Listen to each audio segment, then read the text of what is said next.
Premiere has on-device transcription powered by Speechmatics. Whether you've got a bad connection, poor Wi-Fi, or you're working in the middle of nowhere, it doesn't matter. Here's what you can do with it. First up, we've got text-based editing. Within the text area, we've got the options for transcript, captions, and graphics. Now we've got a full transcription for the entire video. We can now jump to those sections straight away directly from the transcription panel. No painful scrubbing or anything to get to where we want.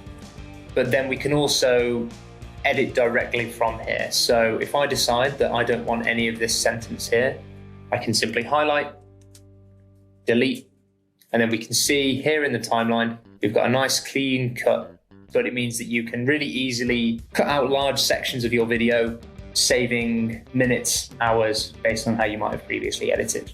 Once your transcription is already generated, you can just go directly into the captions panel here, and you've just got the option to create your captions directly from transcript. You'll see we've got this subtitled track that's then laid into the timeline, and all of the captions are timed perfectly. And because this runs entirely on your machine, your footage never touches a server. So client work, unreleased cuts, anything sensitive, it stays entirely private. It's already in Premiere, ready to go, powered by Speechmatics. Go check it out and let us know what you think.